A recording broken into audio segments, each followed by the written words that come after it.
Hello MavMind Collective, and welcome to another episode of the HypnoSales Show. Today we're going to be learning about how to use VAK with demos.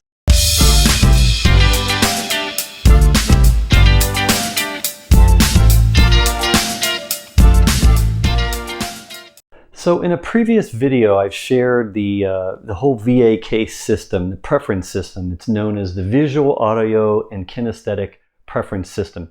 And it's the idea that all of us have a preference towards either being a visual, audio, or kinesthetic type of a person. So therefore our communication typically is centered around either being more visual, more audio, more kinesthetic, typically on the whole. And some of us have preferences for two of these out of the three also.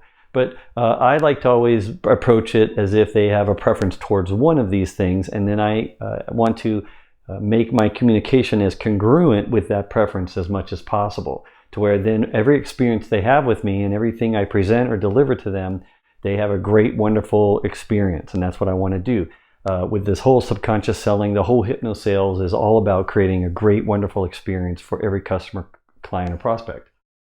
So when I'm applying VAK to demos specifically, I want to keep in mind a few things. And I learned this by mistake in some ways, and I'll tell you a story about that here in a second about how I figured this out. But basically I want to make sure that I do certain things for the different preferences based on if I know their preference. So if I don't know their preference ahead of time while I'm preparing to demo, then I want to try to adhere to doing a little of all three of these tips and tricks I'm going to share today with you in this video and on this podcast.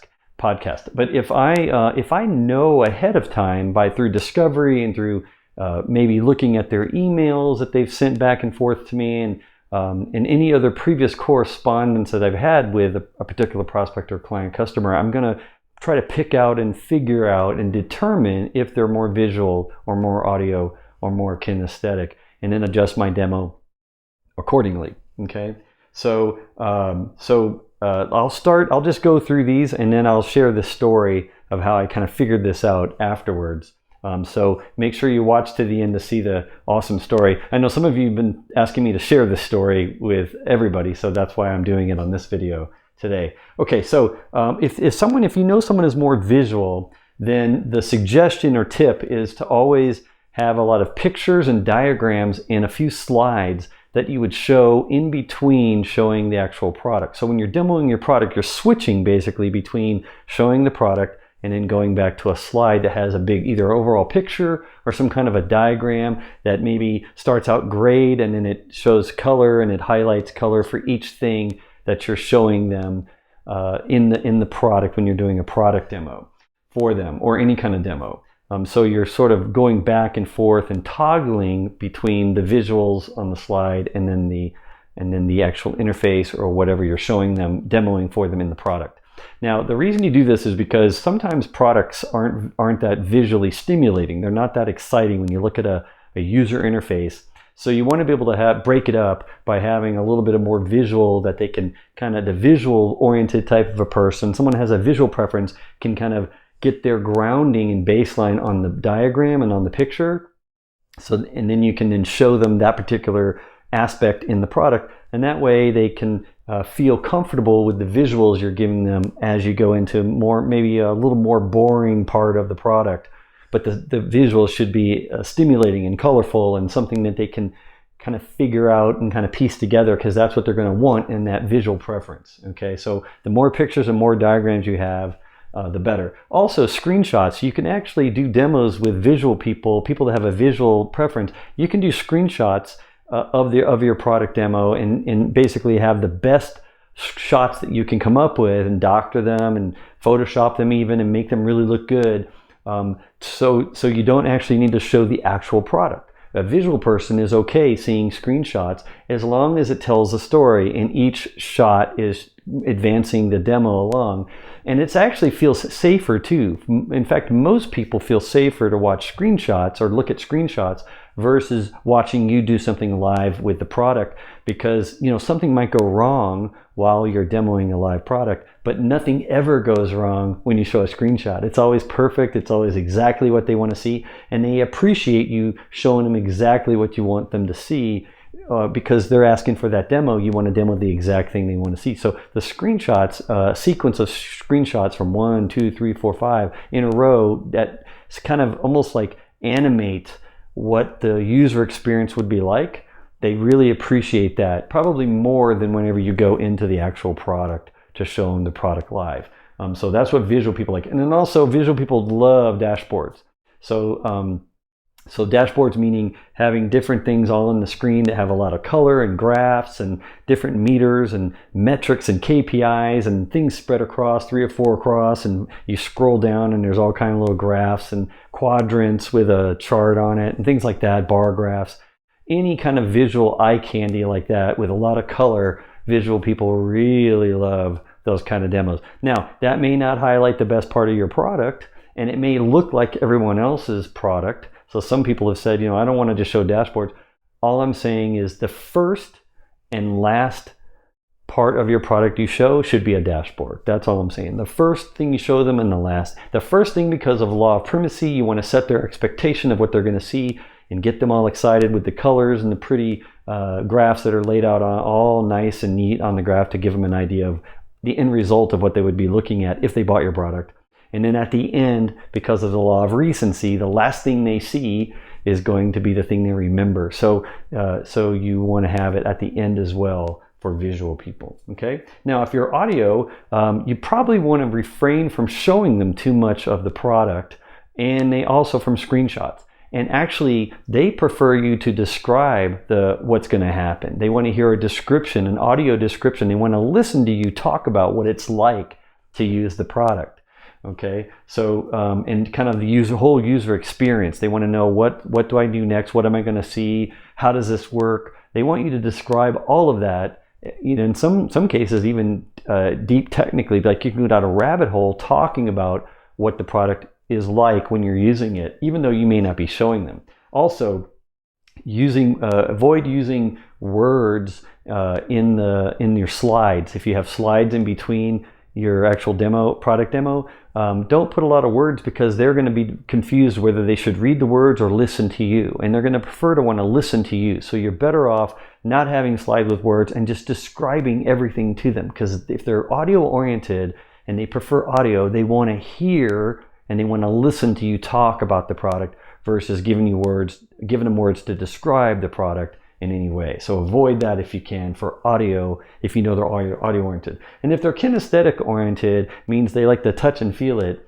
Typically a demo is not going to be enough anyway. They're going to want to get to the POC, they're going to want to touch and feel it. But what you can do if you are demoing for them is to just stay in the product and don't even show them slides, because they don't care about visuals. They just want to see you using the product. And the more live you use the product and actually click on things, the more they're going to be drawn in and really feel like it's a good demo. And also, if you can involve them in the actual demonstration, like if you can ask them periodically to ask them a question while you're going through the demo, and maybe something like, hey, what would you do if you were at this screen that I'm at right now? What would you do? What would you type in here? Where would you want to click next? What things in here interest you? And so let's direct me. You tell me what to demo to you next. And it's a little risky to do if the product doesn't have all the pieces to it. But if it's a really robust product that you're showing them and you're confident in controlling the demo and that experience, that's a good thing to be able to do for a kinesthetic person. And even if you do something that doesn't quite work out well, but you're actually clicking on it and it's maybe not doing what you expect, and you act a little surprised and you're not sure, believe it or not, kinesthetic people love that, because then they get to see, okay, this is what it's really like. And that's what they want anyway. That's why they tend to prefer that kinesthetic, get your arms and hands on it, because they want to know, what is it really like? I don't want to see a screenshot that's all doctored that shows the perfect thing, because I know when I use products, they're never perfect. They're going to have this clunkiness to them, and I want to see what that is, because I want to know what I'm buying. Because when they ask for a demo, that's really what they want. They want to see the clunkiness, and they want to get used to, or see if they could easily get used to the clunkiness of it, or maybe the not so perfect side of it, because that's more realistic. And that's why they tend to be kinesthetic, is because they're more realistic, and they want to approach things in a very realistic way. They don't want the idealistic screenshot of what it looks like in the perfect sense, because they know that's not true and that doesn't impress them. But clicking on things and involving them and getting them all through into the demo, and even making a mistake and then recovering from the mistake and showing them what it's like to do all of that, they're going to really be impressed with the demo when you do that, okay? So again, understanding if they're more kinesthetic or audio or visual is going to help you prepare and to be able to do these things that I'm sharing. These are the best tips I've ever learned myself from demoing products for the last 30 years to all kinds of thousands of clients now. I've learned that these are the best tips that I could ever afford to offer you if you've never really demoed that much. These are the things you're going to want to stick with. And if you have demoed and you understand these, please comment and leave some feedback for the rest of the people that are watching, so they know that I'm not making this up, that these are actually the things that are really, really the best practices when it comes to demoing to either an audio, visual, or kinesthetic. Okay, so now I'm going to end with this story that people have asked me to share, and it was pretty mind-blowing for me when I realized what had happened. I still can't believe that it happened, but it goes like this. I had a sales rep asking me to demo for a client, or actually a client with 2 or 3 different people with this client, this prospect, that we were trying to get them to buy our product. And right the day before the demo was supposed to happen, the sales rep emails me and says, I can't make it tomorrow to the demo. I have an emergency, like a family emergency or something, personal emergency. I'm not even to this day sure what it was, but they could not join the meeting. It was just going to be me and the prospects, and we're going to be 3 of them. And I said, that's fine, I'll handle it. I can do it without you, that's fine. I'm just showing them the product, just demoing the product, no big deal. But please send me a few emails that you corresponded with them. I'd like to read their emails so I can make sure I'm prepared. And of course, I wanted to see those emails so I could figure out if they were more visual or audio or kinesthetic, and figure out which one they were the most of by looking for visual words, audio words, or kinesthetic type words in the emails, and then I would adjust accordingly. So in this particular case, when I looked through about 3 or 4 different emails back and forth between the prospect and the sales rep that I was working with, and they were asking for a demo, and it was kind of early in discovery. We didn't discover too much. We knew they had budget. We knew they wanted a product like what we sold, but I didn't know much more than that other than what was in these emails. But I noticed in the emails, there was no visual words and there was no kinesthetic type words. There were only audio words throughout the whole thing, only audio words. And it was like probably the first time I'd ever seen that myself, and kind of noticed that when I did this kind of preparation to try to figure it out. Usually they were audio and then one of the other 2, either audio and kinesthetic or audio and visual. But this particular one, even all 3 different members from this prospect, all of them, when they replied to each other, to the rep that I was working with, it was all audio words. So I realized, wow, this whole team, this team of these 3 people, are all audio oriented. They like to talk. They want to hear. They want to listen. So then I was like thinking, wow, okay, maybe a visual demo is not the best thing for them. So I'm going to try something. Because my rep wasn't there, it was just me, I took a chance. And I decided I was going to do a demo all verbally to them. I was going to deliver this demo verbally to them on the WebEx. We were on a WebEx, but I'm not going to show anything. I'm not going to share my screen. I'm just going to describe the whole demo to them of what the experience is like, all verbally, until they ask me to share my screen. And that was the rule I made for myself, that when they asked me to share my screen, like, hey, can you share your screen? Can we just see the product? If they asked for that, then and only then I would share it. And I would apologize, of course, and say, oh, I'm sorry, I guess I should be sharing. You're right, I'm going to share. And then I would show them the product. But if they didn't do that, I was not going to share my screen at all. No, nothing visual. I was just going to keep describing verbally what the user experience is like using our product. So we join the WebEx. We get on the WebEx and we start talking, and I start describing what they see next and what they click on and where things are. And in the upper left-hand corner, you click on an icon and a drop-down menu appears. And from that list, you can choose either to go here or choose this option or choose this option. And if you choose this option, B, it brings up another screen. And on that screen, you have, on the right side, you have this graph that shows you the high level dashboard. And on the left side, you have a search bar, like that. Like I'm just describing what they're seeing. And then you click on this, this happens. And then so we're going along like that. And they were listening to me. And then when I'd get to a point where I would click, tell them about clicking a drop down, for example, they would say, and then what do I see? And then I'd say, well, then you would see a drop down that has 3 options and you choose option A. And then they would ask, well, what if I choose option B from that menu? And I'd say, well, then if you choose option B, then you would see this screen that looks like this, and it's purple, and it's got, whatever. Like I would describe all the pieces of the product and visually what it looked like as we're going on. And this went on for 45 minutes. 45 minutes it went on. I never showed them anything. I just described everything they saw. And they were interacting with me, listening to me, asking me what came next and what happens next and what happens when they do this, when they click on this other thing, what happens then? And I would just keep describing it. And not once did they ask me to ever share my screen, ever, during that 45 minutes. And when we were done, I asked them if they had any other questions. They said, nope, we like what we've discussed today. That was our audio preference, right? We like what we've discussed today. We really loved listening to you, Maverick. Thank you very much. We'll go make our decision. We'll let the rep know if we can move forward or not. Thank you very much for the demo. So I said, great. And I got off the WebEx call, okay? The next day, the rep calls me and says, what did you show them, Maverick? And I said, absolutely nothing. I showed them nothing.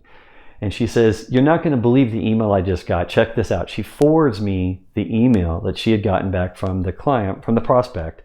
And this is what it said. Maverick showed us the best demo we ever saw. We want to buy. That's what it said. That was the first and only time I ever saw any of those 3 people use a visual word when they responded to her. So she thought that I showed them, and she wanted to know, like, what did you show them? They already want to buy. Like, what magic thing did you do that make them to want to buy our product? Like, what did you do? And I said, I described the demo to them because I figured out and determined they were audio oriented, all 3 of them. And that's what they wanted more than seeing a demo. They wanted to hear about the demo. They wanted to hear about the functionality. They wanted to listen to me describe it. And that's exactly what I did. And that's exactly why they bought. Because it was comfortable for them and it was the right experience for them.